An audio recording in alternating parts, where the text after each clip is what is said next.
कल हम सभी ने महात्म्य में आत्मदेव और धुंधकारी के चरित्र को सेवन किया। जिस समय धुंधकारी बड़ा होकर के इतना अत्याचारी हो जाता है, इतना पापी हो जाता है, ना कभी माता पिता की सुनता, ना कभी संतों की शरण में जाता। एक गौकर्ण जी जो थे वो केवल संतों की शरण में जाते थे, सत्संग सुनते थे, आत्मदेव जी के साथ में जाते थे, सारा धर्म का कार्य करते थे। और धुंधकारी एक ही घर में दो बालक पल रहे हैं, लेकिन दोनों की राह अलग अलग हो जाती है। धुंधकारी महा अत्याचारी हो जाता है।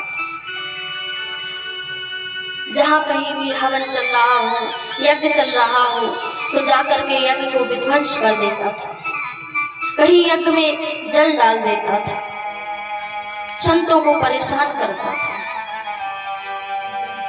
इतना ही नहीं, धुंधकारी इतना पाप करने लगा, मदिरा पीने लगा, मांस खाने लगा। आत्मदेव जी के घर में जगह जगह पर शराब की बोतलें पड़ी हुई थी, जगह जगह पर मांस की हड्डियां पड़ी हुई थी। आत्मदेव जी कहने लगे, अरे बेटा, तूने तो हमारे घर को नरक का अड्डा बना दिया। धुंधकारी कहने लगा, तुम चुप रहो, बुढ़ापे में तुम्हारी बुद्धि सटिया गई है। कहते हैं ना, बेटा हो जाए आप बराबर उसको समझो। तो धुंधकारी आत्मदेव जी से कहने लगा, तो आत्मदेव जी को बड़ा गिलानी होती है। उन संत जी की बात को याद आ जाता है। संत जी ने कहा था, दैवात कपूत हुआ पैदा तो उल्टा नाच नचाएगा। आज वही संतों की वाणी कभी मिथ्या नहीं जाती है, क्योंकि मोरे बचन चाहे पड़े जाए फीका, संत बचन पत्थर सामली का। भगवान कहते हैं कि मेरा वचन चाहे भले ही एक बार फीका पड़ जाए, झूठ हो जाए, मिथ्या हो जाए, लेकिन संतों का कभी वचन मिथ्या नहीं होता। संत जी ने बताया था, आत्मदेव जी तुम्हारे एक जन्म क्या 7 जन्मों तक कोई पुत्र नहीं है, लेकिन आत्मदेव जी ने बड़ा हट किया, तो संत जी ने फल दिया, लेकिन फिर भी उनके नसीब में कोई बालक नहीं था। ये बालक दूसरे का दिया हुआ था। तो कहते हैं ना, धुंधकारी का कर्म अच्छा नहीं था, जैसी करनी वैसा फल, आज नहीं तो निश्चय कल। जैसी करनी करेंगे वैसा फल मिलेगा। और धुंधकारी जैसे ही आत्मदेव जी से कहता है, तो आत्मदेव जी को रोना आ जाता है। बड़े दुखित मन से आत्मदेव जी बैठे थे। उसी समय गौकर्ण का आगमन होता है।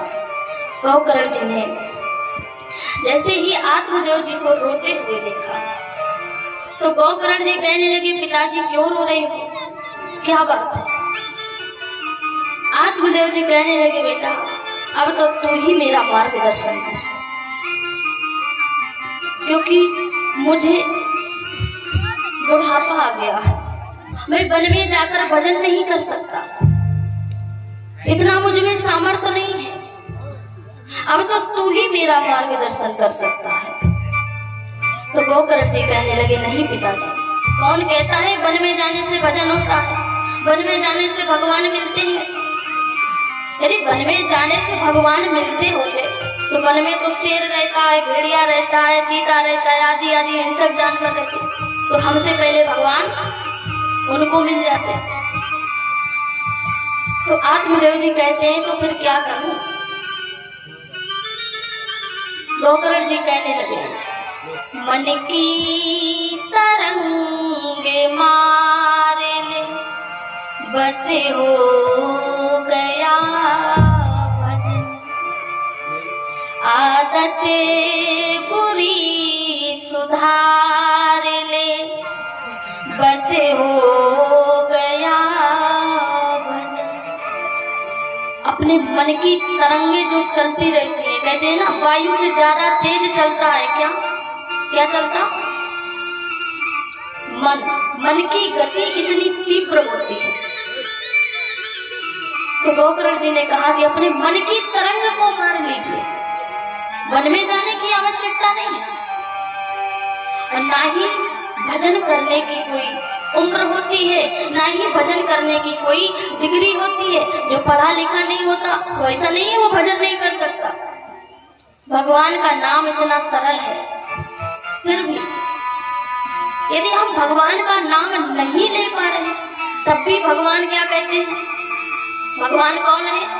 अनामी, इनका कोई नाम नहीं है। जो नाम हम दे देंगे वही नाम वो स्वीकार कर लेंगे। गोकर्ण जी ने कहा क्षण भंगुर जीवन की कल का, कल प्रात को जाने खिली न खिली, मलिया गिर की सुच शीतले, सुगंध समीर चली न चली। इसीलिए रट ले हरि नाम, हरि रसना, फिर अंत को जाने हिली न हिली, फिर अंत को जाने हिली न हिली। इसीलिए कहा गया है थोड़ा बहुत जितना समय मिले उतना, जितना समय मिले, 1 मिनट 2 मिनट 5 मिनट, जबकि कहते तो ये है काम करते रहो नाम जपते रहो, काम करते रहो नाम जपते रहो, मन से गोविंद गोपाल गाते रहो, मन से गोविंद गोपाल गाते रहो। काम कुछ भी करें लेकिन मन में तो काम नहीं कर रहे, काम हाथों से पैरों से कर रहे लेकिन मन से तो भगवान का स्मरण कर ही सकते हैं, है कि नहीं? तो इसलिए कहते हैं। और वैसे भी ये 7 दिन का जो हमें जन्म मिला है, 7 दिन का जो अवसर हमको मिला है इस जीवन में, बड़ा बहुमूल्य है, इसका कोई मूल्य नहीं चुका सकता। यदि हम घर में नहीं ले पा रहे तो यहाँ पर तो बड़े मन से लेना चाहिए। तो आत्मदेव जी को गोकर्ण जी समझाते हैं, आत्मदेव जी की समझ में आ जाता। उसी समय आत्मदेव जी अपने घर से वन की ओर प्रस्थान करते हैं। वन में जाकर के आत्मदेव जी ने भागवत के द्वारा दशाक्षर मंत्र का जाप किया और भगवान के धाम को प्राप्त हुए। बोलिए गोविंद भगवान की। आज आत्मदेव जी चले जाते हैं। अब घर में धुंधली रह जाती है और धुंधकारी डाका डालने लगा, वैश्याओं की संगत करनी, चोरी करने लगा। कभी कभी पकड़ा जाता तो दंड भी मिलता। जिस समय धुंधकारी अपने घर में आता है तो धुंधली देवी से कहने लगा, बता धन कहाँ छुपा करके रखा है। धुंधली रोने लगी। धुंधली कहने लगी, बेटा जितना भी धन था मैंने सारा धन दे दिया, अब तो मेरे पास कुछ भी नहीं है। तो धुंधकारी ने अपनी माँ को पीटना शुरू कर दिया। इसी को कहते हैं कि अच्छे संस्कार अपने बच्चों को दें, जो ताकि आगे चल करके हमें रोना ना पड़े।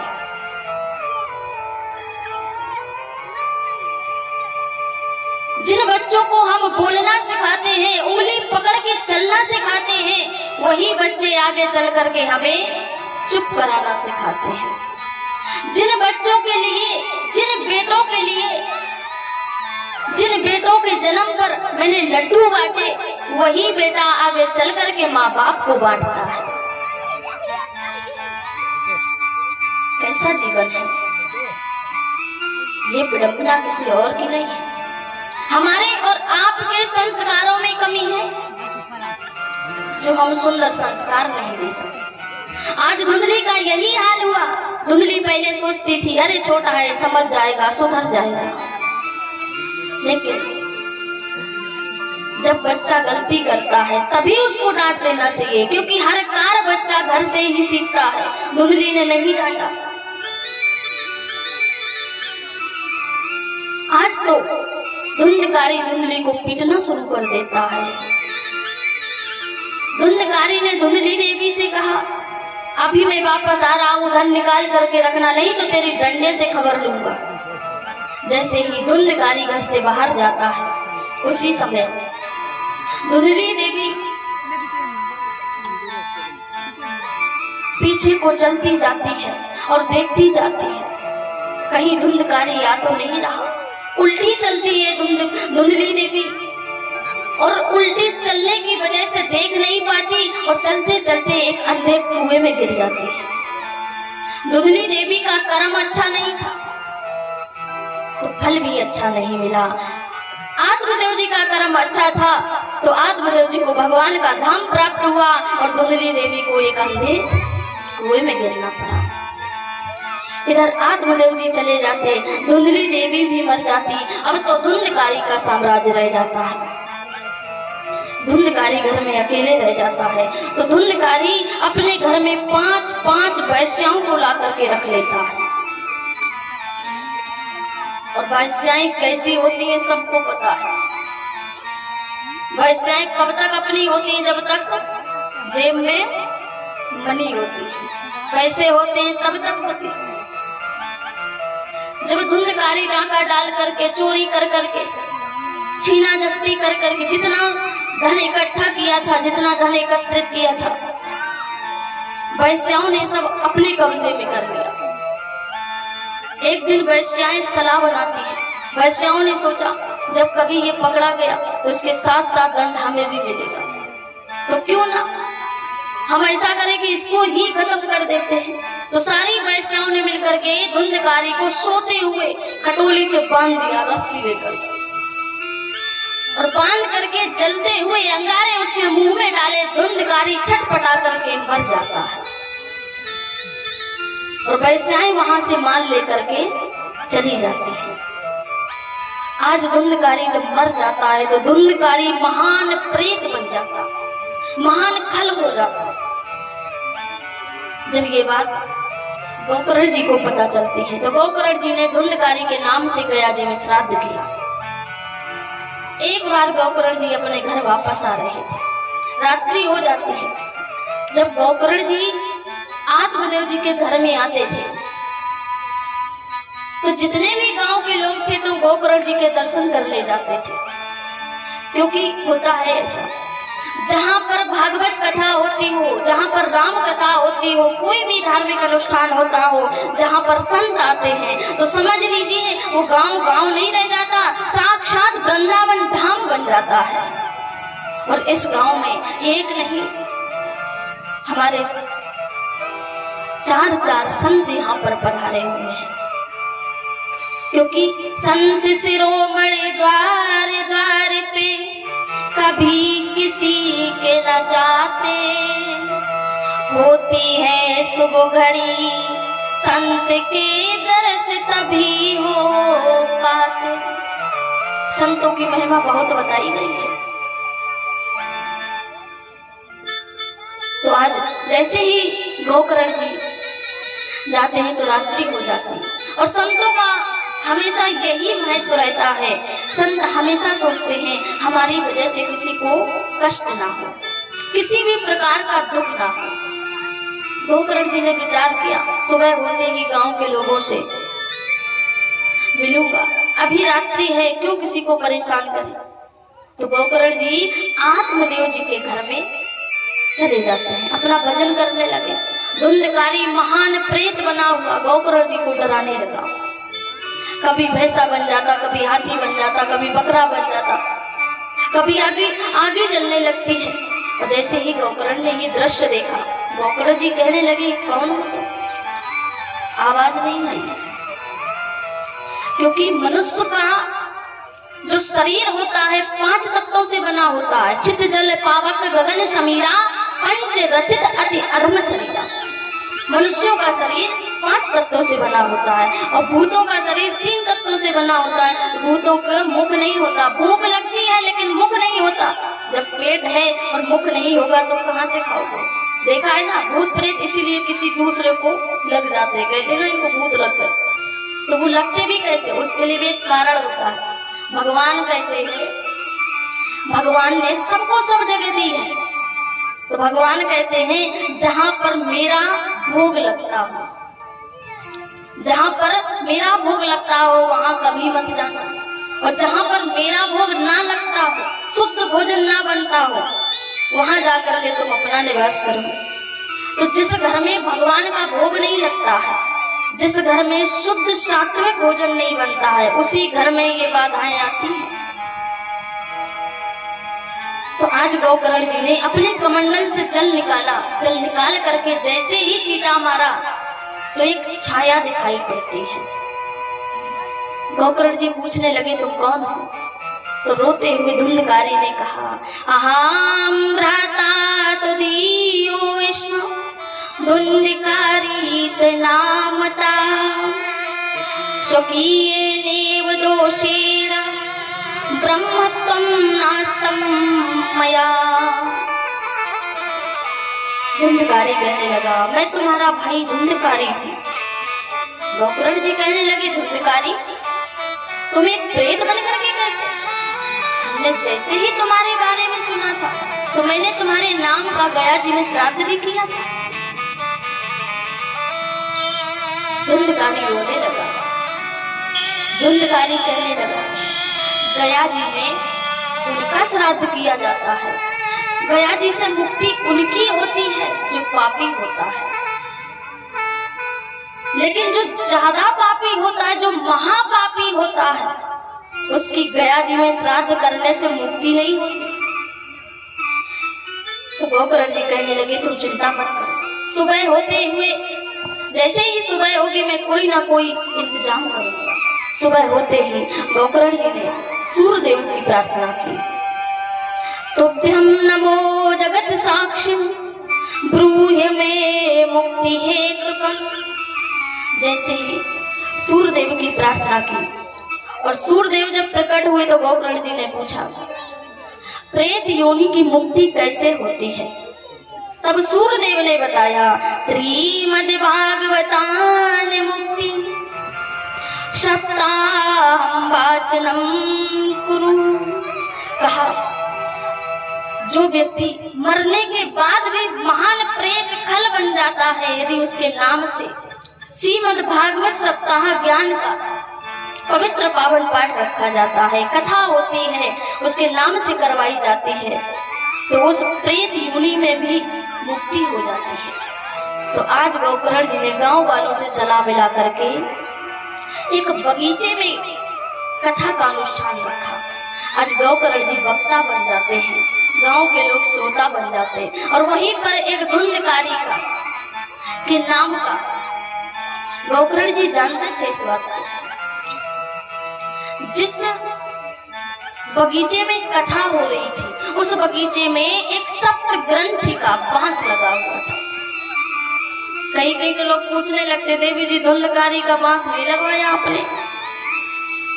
लेकिन लगवाया नहीं जाता, वहां पर लगा हुआ था। और बांस के अंदर किसी भी हवा का प्रकोप नहीं होता और प्रेत आत्मा खुले में बैठ नहीं सकती। तो धुंधकारी की आत्मा उसी सप्त ग्रंथि बांस में प्रवेश कर गई। जैसे ही गोकर्ण जी ने कथा सुनाई, पहले दिन की कथा जब राम होती है तो एक ग्रंथि खुल जाती है, दूसरे दिन दिन की कथा में दूसरी ग्रंथि खुल जाती है, तीसरे दिन की कथा ब्राह्म होते ही तीसरी ग्रंथि खुल जाती है।